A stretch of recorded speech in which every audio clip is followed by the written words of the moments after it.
Hello there, and welcome to this episode of The Digest, where I give you some leadership insights from the various books that I read, and I summarize them so that you can be able to pick some aspects that will provoke your thought, especially in terms of enabling you to actually take a paradigm shift.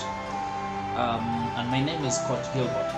So today we're going to look at a book that is interesting, that will be able to help you have some aspect of sales leadership as an individual, as an organization, and when you practice these principles, then you'll be able to see some shift in your sales closure, and even in just increasing your ability to close on sales. So the book today is called Influence by Robert Cialdini, and I've summarized it in some key principles that I call LEASES, LEASES. And we're going to look at what each one of them stands for and how it applies to you. So number one is liking, and this is the easy principle where people it's very easy for you to close a sale if a person likes you.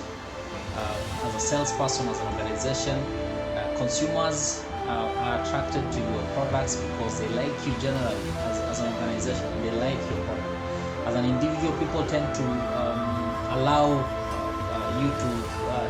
them to buy into your products because they like you. How then do you first of all just get the initial aspect of the liking? Is by ensuring that you dress like them, you dress like your consumer. Assume you are a financial advisor who is dealing with the micro customers, and you've gone to them with your uptight suits and so on.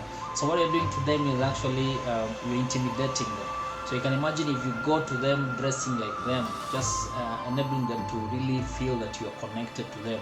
That's one of the easy ways that you can be able to close on yourself. And it's generally in the different spaces that you are in.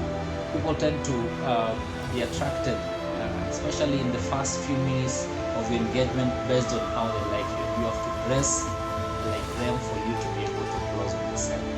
Number two is on the E. And then the E here is escalating commitment. What are we talking about here?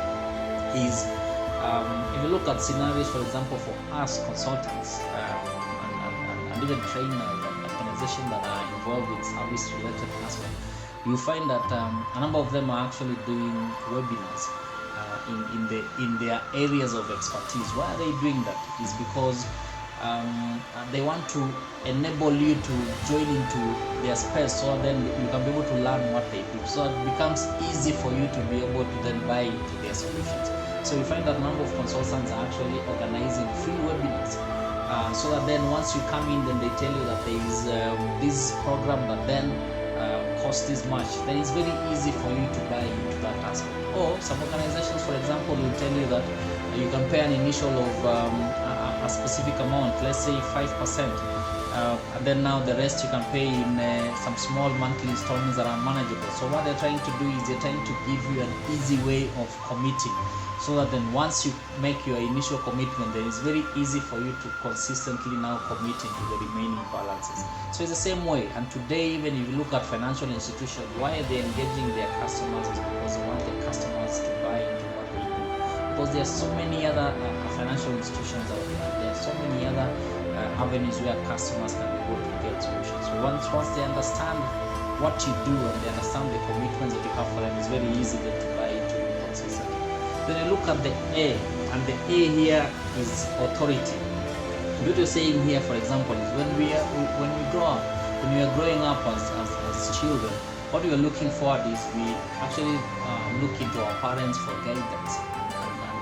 Follow the instructions because they are the experts, they've been there, and we're able then to follow through their fruits and so on. So it's the same way in sales.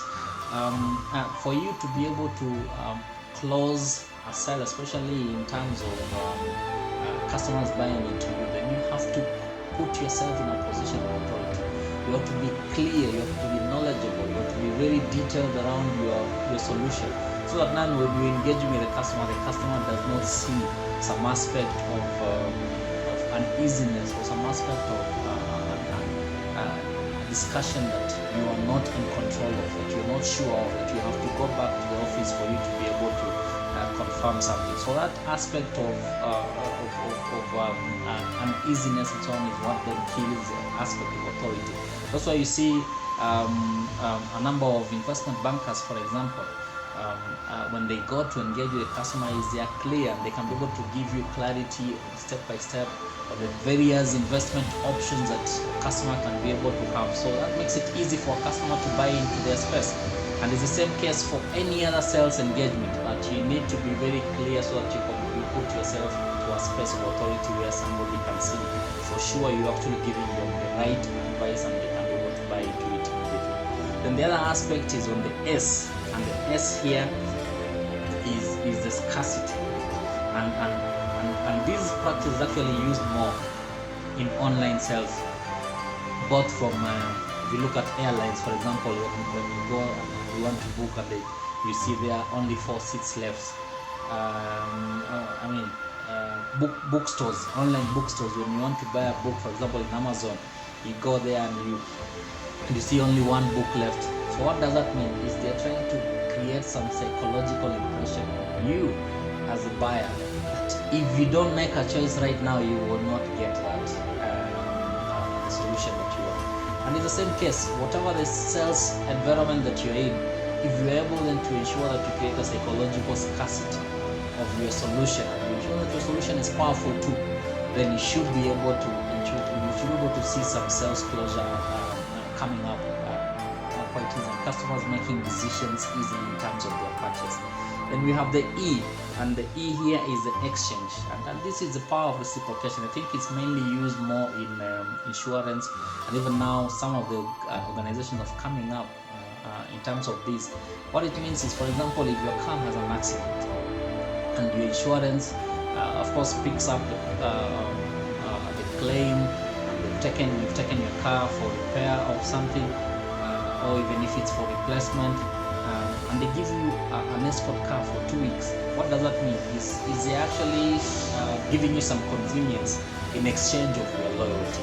And this is the aspect of the power of exchange. If you go, for example, to some of the high-end garage, what I do is when you're taking your car for a detail service, then they give you an escort car for a day or 2, so then you don't get inconvenience. What it means is they're buying into your commitment, they're buying into your loyalty, and this can actually be applied in whatever field that you're in, that you can be able to create some sense of loyalty and commitment when you do certain exchanges with the customers. Then the last S in this particular case is the social proof. This is basically we see in for example, if you go to App Store and you see the ratings that people give in terms of the different apps and organizations, so showcasing their ratings. Why? Because they want you to buy into also something that people have also rated them. The reason why many organizations do NPS, for example, is, and then they shout about it if their score is good and high, is because they want people to buy into that aspect that the organization is good from a social perspective. And this is very key. The aspect of social rating is very key in terms of closure of sales. So these are the 6 principles that you can use as an organization, you can use as an individual, then you'll be able to see your sales growing, your revenues going up. This is what then will give you the sales leadership aspects. So I want to leave you there with that. I want to urge you for more of this. If you want more of this, subscribe to our channel there, so then we can also be able to engage you more. You can be able to receive some of these things when they come. But also more so, if you want us to engage your team for a workshop, for a talk on leadership matters, including sales leadership, then you can be able to engage us through www.stepafrique.com, and we'll be able to see how we can support you in your different areas of need and ensure that your bottom line increases. Thank you very much, and my name is Coach Gilbert. I'll see you next time for the next episode.